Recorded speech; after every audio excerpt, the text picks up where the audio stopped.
Nous sommes à la procédure de guérir un cœur brisé. Et oui, il faut en parler et surtout donner les secrets, les conseils. Alors, je vais vous donner 7 conseils. Et je dois aussi vous dire que les 7 conseils, je les ai utilisés. Sincèrement, je les ai utilisés.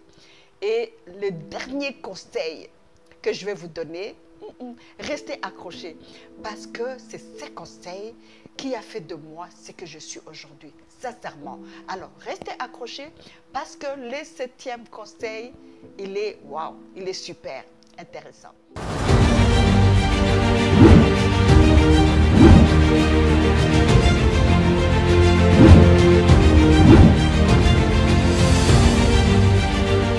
Premier conseil, pratiquer l'autocompassion.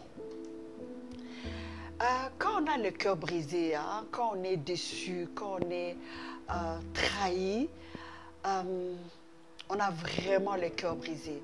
Mais la première personne qui doit se caresser, c'est soi-même. Parce que tellement on est dégoûté par la vie, tellement on se sent rejeté, tellement on se sent minimisé, tellement on est en colère. On risque d'avoir des réactions vraiment très désagréables pour nous. Mais quand on a appris qu'on doit soi-même avoir la compassion pour soi, c'est vrai qu'on m'a trahi, comme le cas que je vous ai donné. On m'a trahi. Mais est-ce que je dois maintenant marcher en rasant les murs pratiquement, en me cachant? Mais on m'a trahi. J'étais dans une relation amoureuse. Mon fiancé m'a abandonnée. Est-ce que c'est pour cette raison que tu dois te dire la vie s'arrête? Non. Tu dois te dire, ok, ce monsieur m'a abandonné, eh bien, il ne sait pas ce qu'il rate.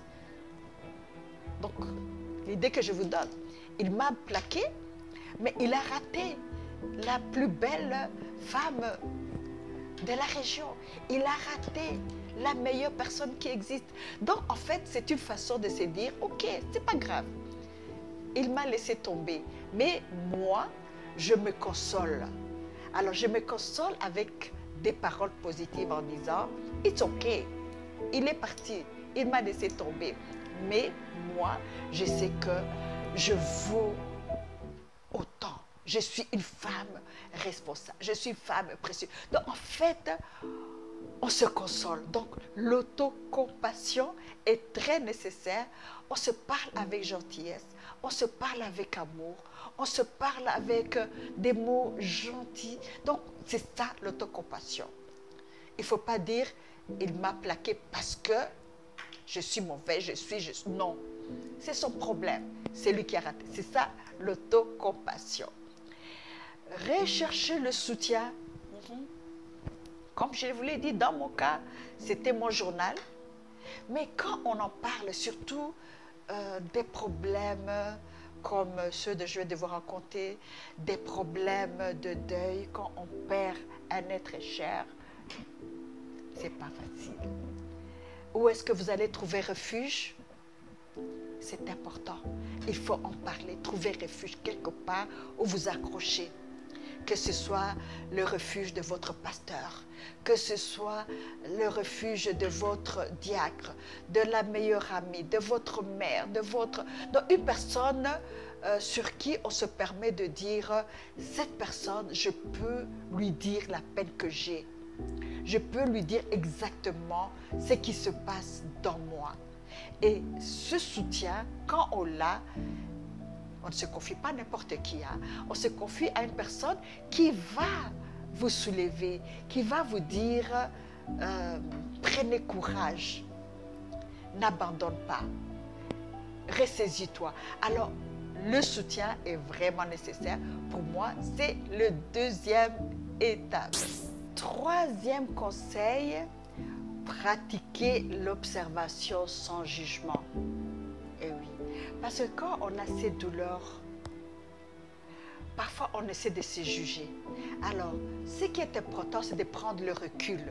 Donc, c'est comme si vous étiez sur le toit et vous observez. Donc, on prend le recul pour se dire, mais qu'est-ce qui s'est passé réellement, sans jugement. Donc, on ne juge pas, on se dit, est-ce que c'est moi la fautive? Est-ce que c'est l'autre le fautif? Pourquoi cette douleur me fait tellement mal? Donc, on prend du recul et on ne juge pas. Et cela vous permet d'accepter cette situation. Et c'est cela qui va vous aider aussi à vous débarrasser de cette douleur. Parce que quand on accepte d'observer d'en haut, en disant, en regardant exactement les contours, on essaie de comprendre ses sentiments, on essaie de voir qu'est-ce qui n'a pas marché et il y a une grande compréhension. On ne résiste pas à cette souffrance. Parce que quand on crée la résistance à la souffrance, on a des difficultés à guérir. Donc, c'est l'observation sans jugement, très important. Quatrième secret, c'est vrai qu'on a une grande douleur, mais il faut apprécier les petites joies. Parce que même si on a la grande douleur dont je parlais tout de suite, mais il y a aussi des petites joies qui peuvent arriver. Une personne peut vous rendre visite. Rien que cette petite visite, considérez-la comme un petit cadeau qu'on vous amène. Et ce sont des petites joies. Des petites joies en disant, je vais prendre un chocolat chaud par exemple. En se disant, je me console, je vais dehors, prendre de l'air, je prends un café, un chocolat, je me console. Donc les petites joies, on commence à les collectionner en se disant, c'est vrai qu'il y a telle douleur qui est arrivée, il y a tel problème qui est arrivé, c'est énorme. Mais quelles sont les petites joies que je collectionne? Un petit cas en ce qui me concerne, les petites joies que j'avais, c'était quand j'amenais mes enfants au restaurant. Donc leur papa n'était plus. Mais le fait que je les voyais manger leur pizza, manger leur glace, cette petite joie me réconfortait. Donc je me disais, tiens, je suis une bonne maman, j'ai rempli le rôle de leur papa.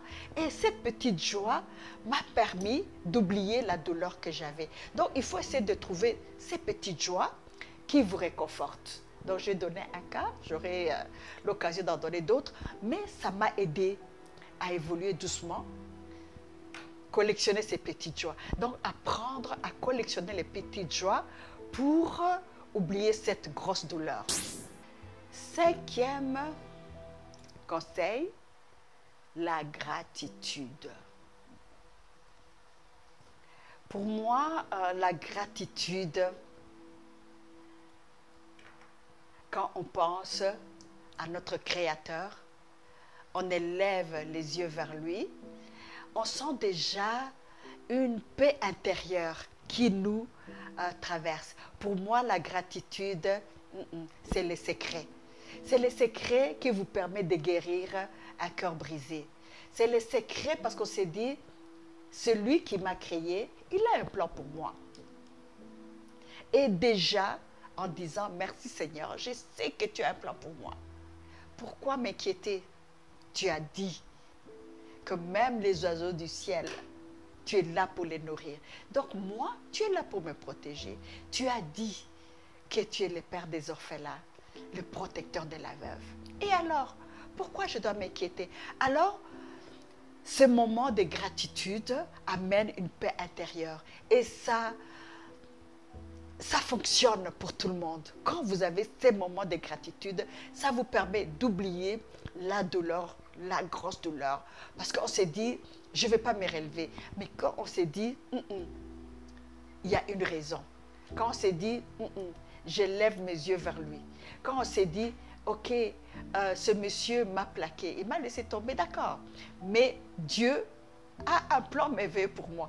Alors, ces moments de gratitude vous permettent de guérir sans trop de problèmes.